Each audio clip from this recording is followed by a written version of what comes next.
তোমাদের পয়সা দিয়ে দেবো। আচ্ছা ঠিক আছে, ওই পয়সা আমি দেবো, আমার ভাই বোন দেবে, আমরা আমাদের পয়সার কোনো প্রয়োজন নেই, ঠিক আছে। আপনি যদি সেফটি মানে ফালতু লোক 2 টাকা একদিন ফালতু লোক, আমি এই দেশে এত কষ্ট করে এসে কি বাংলাদেশে ফেরত দেওয়ার জন্য? জি না জি না। আচ্ছা ঠিক আছে। আপনার বাড়ি মুন্সিগঞ্জ। নাম জিজ্ঞেস করেন। আমার নাম বিচারপতি শামসুদ্দিন মানিক। মানিক কে? হাইকোর্টের যিনি কয়েকদিন আগে করতো চ্যানেল আইটি আমার নাম বিচারপতি মানিক, বাড়ি মুন্সিগঞ্জ। আপনার পিতার নাম? পিতার নাম মরহুম আব্দুল হাকিম চৌধুরী। আব্দুল হাকিম চৌধুরী। আপনি এই যে পালাইটা চলছে না বলেন, ঘরে পালাইতেছি কার বইয়ে? আর প্রশাসনের ঘর, প্রশাসনের বইয়ে।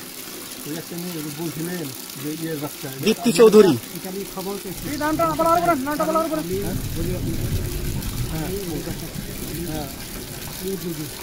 আমি তো কত রুগী নেন মিডিয়াতে তো খুব সুন্দর। আচ্ছা আচ্ছা শোনেন, আপনার কাছে এই মুহূর্তে এরা যখন ধরছে আমাদের প্রতিনিধি, কি কি ছিল সাথে?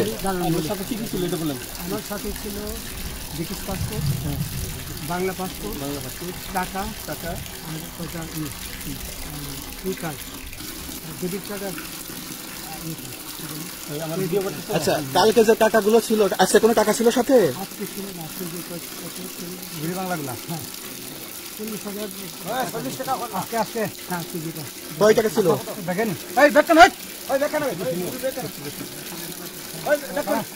40,000 টাকা ছিল। কালকে যে 2জন টাকা নিচ্ছে ওদের কাছে কত টাকা ছিল? 60-70 লাখ। আচ্ছা 60-70 লাখ। আচ্ছা নিয়ে গেছে, নৌকালাও সাথে নিয়ে নিছে? নৌকালা এবং ওই লোক 2জন সাথে একসাথে নিছে? না, ওই 2 ছোকরা দিয়েছে। আচ্ছা ওনাদের ফোন নাম্বার আছে আপনার কাছে, জানা দিছে? আমার ফোন নাম্বার সব নিয়ে গেছে। আপনি কত টাকা কন্ট্যাক্টে আসছেন?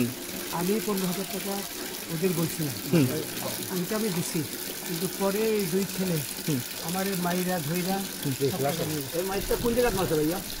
বর্ডারে আনিয়ে মারছে না কারের ভিতরে? ইন্ডিয়ার ভিতরে।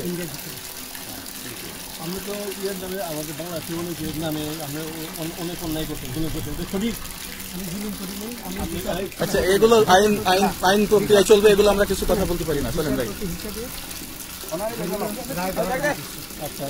বাকি যা জিজ্ঞাসা করার আমাদের ঊর্ধ্বতন জিজ্ঞাসা করবে, আমরা যাই এখন।